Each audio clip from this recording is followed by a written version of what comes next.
On behalf of the Electoral Commission of Uganda, I wish to welcome you all to this solemn occasion where we are about to witness the swearing-in of the President-elect of the Republic of Uganda for the next 5 years. Distinguished guests, Article 601, Clause 2 of the Constitution of the Republic of Uganda uncompromisingly requires the Electoral Commission to hold presidential, general parliamentary, and local government elections within the first 30 days of the last 122 days before the expiration of the term of the President, Parliament, or local government councils, as the case may be. According to Article 105, Clause 1 of the Constitution, the person elected as President of Uganda shall hold office for a term of 5 years. Now, having been sworn in and assumed office on the 12th of May 2021, the term of the office holder expires today, therefore. According to Article 105, Clause 1 of the Constitution, the person elected as President of Uganda shall hold office for a term of 5 years. Now, having been sworn in and assumed office on the 12th of May 2021, the term of the office holder expires today, therefore.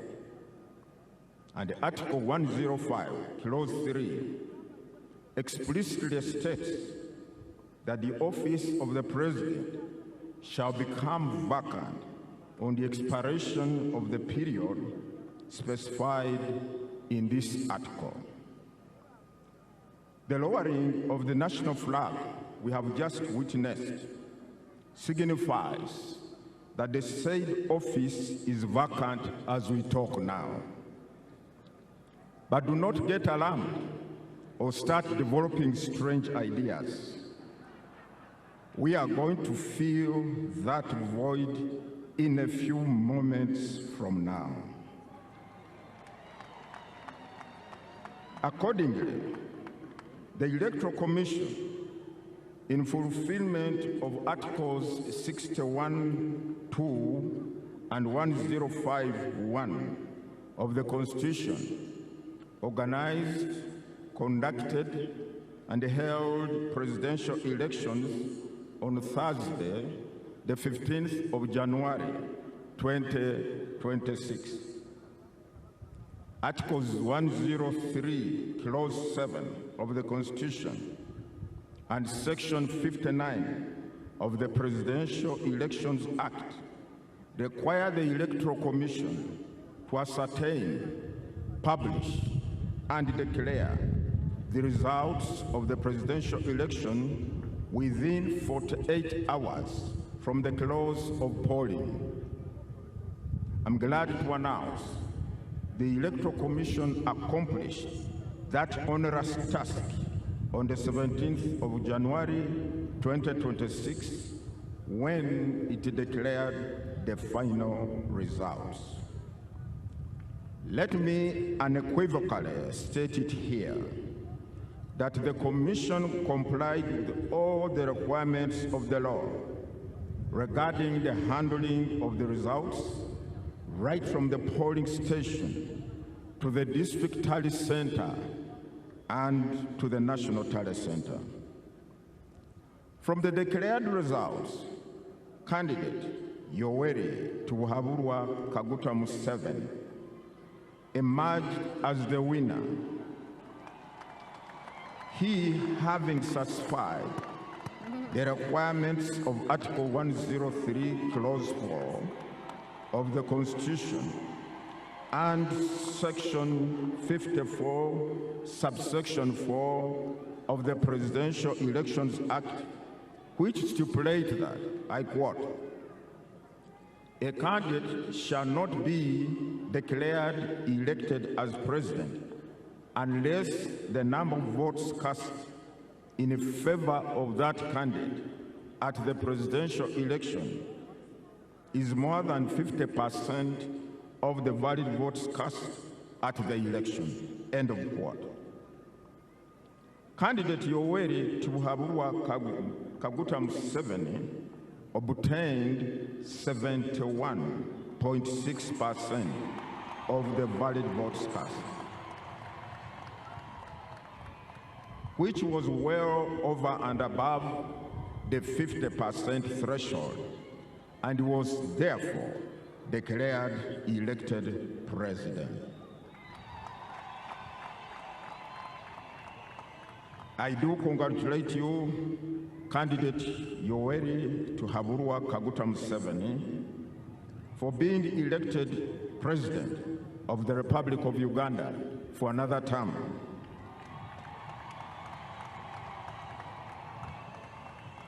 I also congratulate your team, which worked tirelessly to ensure that you secure this victory. I also congratulate all the candidates who offered themselves and participated in the presidential, parliamentary, and local government councils elections. On behalf of the Commission, I further extend our deep appreciation to all our esteemed stakeholders in the electoral process. These include the government, which wholly and fully funded all the electoral programs, the political parties and organizations that offered candidates and also participated in this process, the civil society organizations, education organizations, the media, our development partners, security agencies, election observers, religious leaders, cultural leaders, among others, for all the support and the various roles you played to ensure successful, peaceful conduct and conclusion of the general election. However, our greatest gratitude goes to all those persons who constitute the opening words of our Constitution, printed in capital letters, what? We, the people of Uganda. On the 15th of January, 2026, the millions of citizens who are registered voters left their homes and proceeded to their respective polling stations. 50,739 stations scattered in all corners of the country for the singular purpose of exercising their sovereign power enshrined in Article 1 of the Constitution. The said article expressly states that, quote, "The people shall express their will and consent on who shall govern them and how they should be governed through regular, free and fair elections of their representatives or through referenda," end of quote. In so doing, the citizens of this country demonstrated their unflinching resolve and awareness that the destiny of this country lies solely in their hands. Further, that whatever the challenges or distortions on the democratic path, these can and shall always be resolved by Ugandans and here in this country. They rejected fear and embraced hope, realizing that the enormous potential available in this wonderfully gifted country can only be harnessed in an environment of peace and stability. They have therefore rejected any form of instability.